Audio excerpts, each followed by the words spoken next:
నమస్తే. Welcome to citizens pulse. నేను మీ ఉదయ్.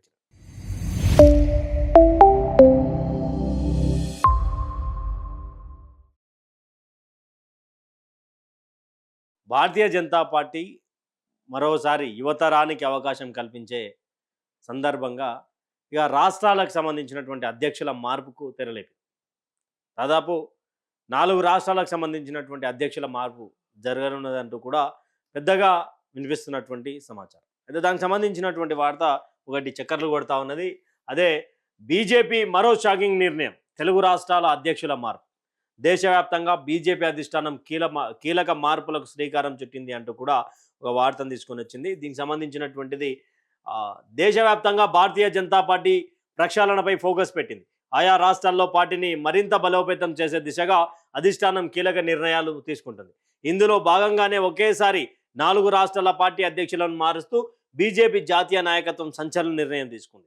దేశ రాజధాని ఢిల్లీతో పాటు హర్యానా, పంజాబ్, త్రిపుర రాష్ట్రాలకు కొత్త సారథులను నియమిస్తూ అధికారిక ఉత్తర్వులు జారీ చేసింది. కీలకమైన ఢిల్లీ స్టేట్ బీజేపీ చీఫ్గా హర్ష్ మల్హోత్రాను అధిష్టానం నియమించింది.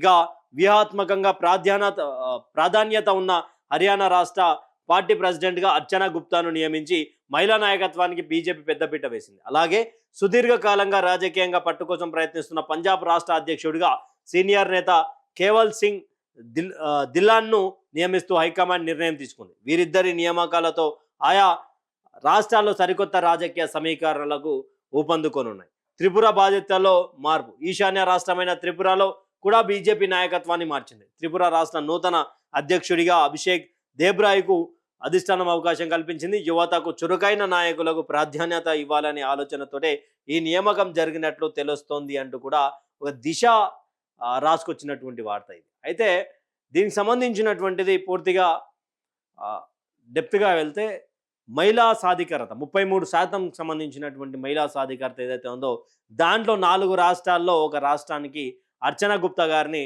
నియమించడం జరిగింది భారతీయ జనతా పార్టీ. అయితే ఇక రానున్న రోజులలో సౌత్ ఇండియాపై కూడా ఫోకస్ పెట్టే అవకాశం బలంగా ఉంది భారతీయ జనతా పార్టీ. ఎందుకంటే ఇక్కడికి సంబంధించినటువంటి ఎంపీ సీట్లు పెరిగితే గనక భారతీయ జనతా పార్టీకి కొంత ఆపోజిట్గా మారే అవకాశం ఉంటుందని కూడా భారతీయ జనతా పార్టీకి తెలుసు. కేవలం కర్ణాటకలో బలంగా ఉన్నటువంటి బీజేపీ ఆంధ్రప్రదేశ్లో ఎన్డీఏ కూటమితో ఉంది కాబట్టి అక్కడ కూడా బలమైనటువంటి పునాదే వేసుకున్నది. కానీ ఇక్కడ తెలంగాణ, కేరళ, తమిళనాడు ఈ 3 రాష్ట్రాల్లో కూడా పోల్చుకుంటే తెలంగాణ అంతో ఇంత 2 రాష్ట్రాలతో బెటర్. అయితే తెలంగాణ రాష్ట్రానికి సంబంధించినటువంటి అధ్యక్ష మార్పు కూడా జరగబోతా ఉంది అని కొన్ని ఊహాగానాలు అయితే వినిపిస్తూ ఉన్నటువంటి సందర్భం. అయితే ఒకవేళ రాష్ట్ర అధ్యక్ష పదవి నుండి రామచందర్రావుని నియమించి దాదాపు 1.5-2 సంవత్సరాల కాలమే అవుతా ఉన్నది. దీనికి సంబంధించినటువంటి పూర్తి వివరాలకు పోతే రామచందర్రావు కంటే ముందు ఈటెల రాజేందర్ని రాష్ట్ర అధ్యక్షునిగా ప్రకటిస్తారు. ఈటెల రాజేందర్ ప్రకటించిన తర్వాత విస్తరణలో భాగంగా మరొకసారి సంజయ్నికి కొనసాగించే అవకాశాలు ఉన్నాయంటూ కూడా గతంలో పెద్ద ఎత్తున వినిపించినా కానీ ఇప్పుడు ఉన్నటువంటి రాజకీయ పరిణితి ప్రకారం చూస్తే బండి సంజయ్కు ఒక ఊరట అనేది లేకపోతుంది. కేంద్ర మంత్రిగా తర్వాత ఆయనకు విస్తరణలో భాగంగా ఆయన పదవి పోయే అవకాశాలు ఉన్నాయంటూ కూడా పెద్ద ఎత్తున రాజకీయ విశ్లేషకులు రాజకీయ సమీకరణాలు చెప్తా ఉన్నాయి.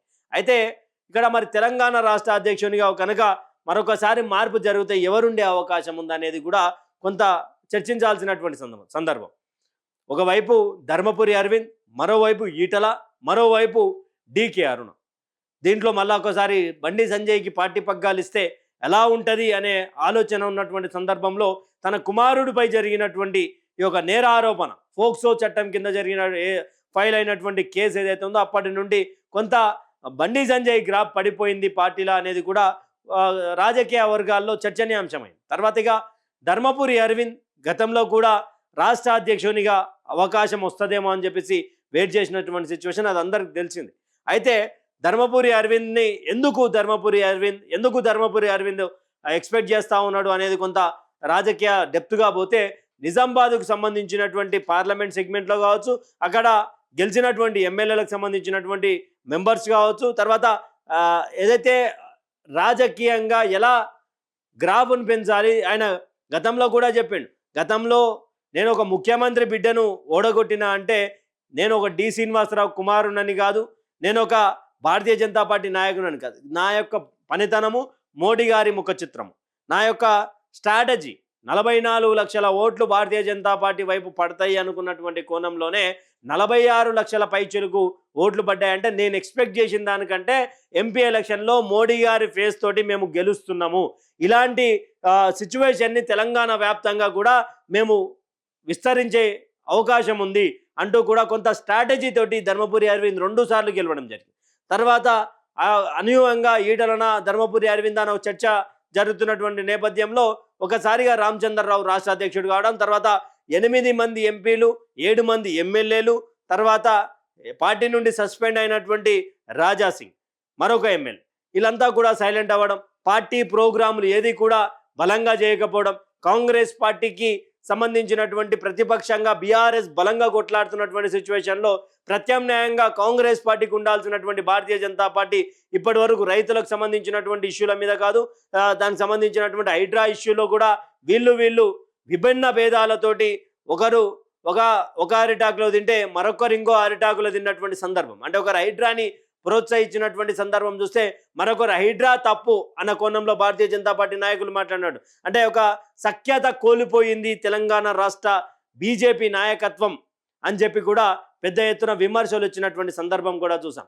తర్వాత ఇక రీసెంట్గా బీజేపీకి సంబంధించినటువంటి రాష్ట్ర అధిష్టానం రైతులకు సంబంధించినటువంటి రైతు గోస బస్సు యాత్ర అనేది ఒకటి మొదలుపెట్టిరు, నడుస్తూ ఉన్నాయి. తర్వాత అనూహ్యంగా రామచంద్రరావు రావడంతో ఈటల ధర్మపురికి చెక్ పెట్టినట్టుగా కొన్ని అంటే పడని వర్గం ఏదైతే ఉంటుందో అది కూడా సంబరాలు చేసుకున్నారంటూ కూడా పెద్ద ఎత్తున చర్చనీయాంశం అయింది. అంటే వాళ్ళు డైరెక్ట్గా ప్రెస్ మీట్లు పెట్టుకొని డైరెక్ట్గా ఒకరినొకరిని దూషించుకున్నటువంటి సందర్భాలు, ఒకరినొకరు నా ఇలాకాలకు నువ్వేవనివి, నా ఈ గడ్డ అంటే వాళ్ళ నా యొక్క పేరుతోటి నాది ఈ గడ్డ అని చెప్పుకున్నటువంటి సందర్భాలు కూడా చూసాం.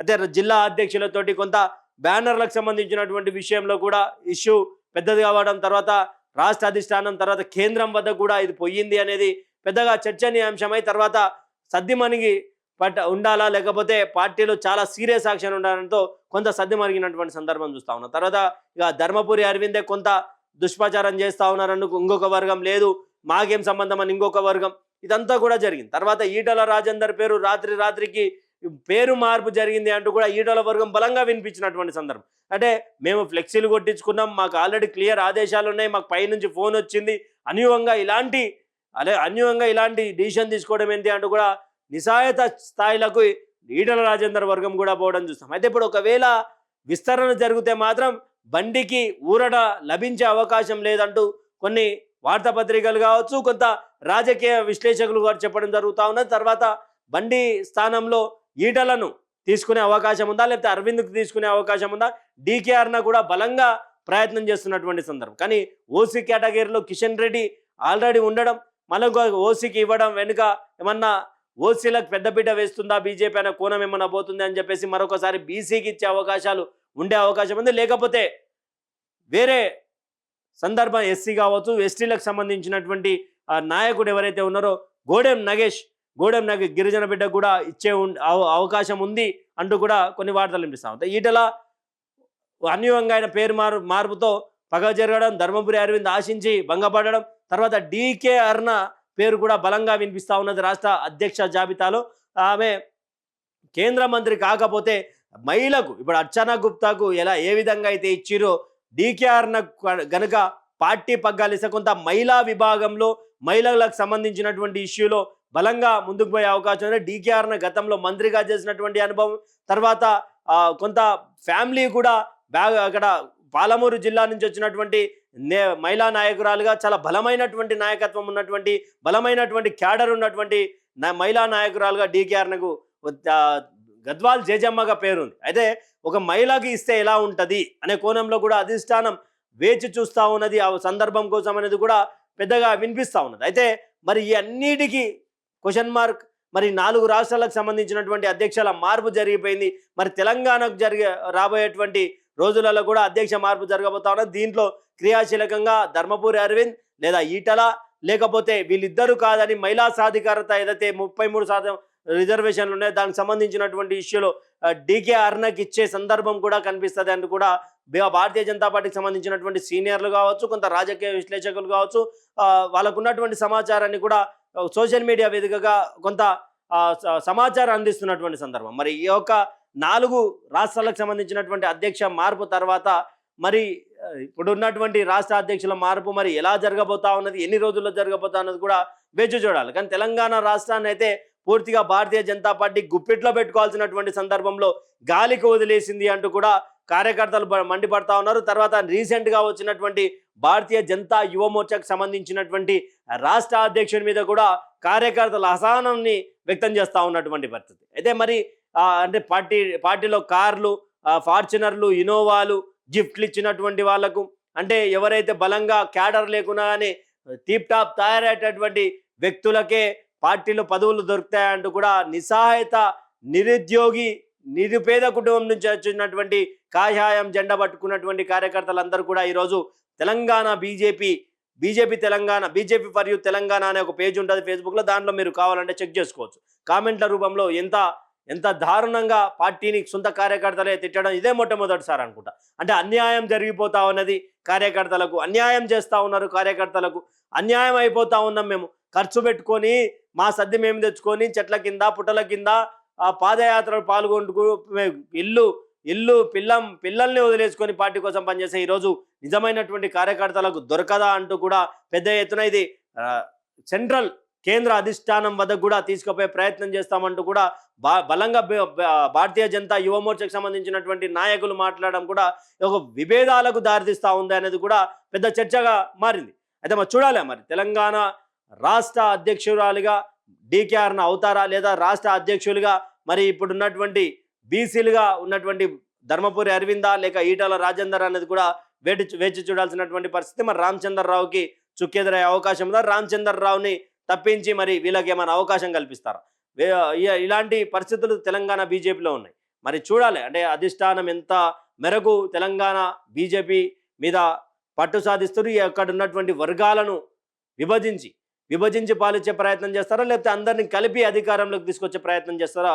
మరి ఈ సందర్భాన్ని మరి ఈ యొక్క ఆర్గనైజింగ్ సెక్రటరీ కావచ్చు, ఇక్కడ ఉన్నటువంటి ఇన్ఛార్జ్ కావచ్చు, మరి అధిష్టానానికి ఏం చెప్తా ఉన్నారు? మరి అధ్యక్ష మార్పు జరగకుండా ఎన్నికల వరకు రామచంద్రరావునే కొనసాగుతారు. ఈ యొక్క వీడియోపై మీ అభిప్రాయాన్ని కామెంట్ సెక్షన్లో కామెంట్ చేయండి. చూస్తూనే ఉండండి సిటిజన్.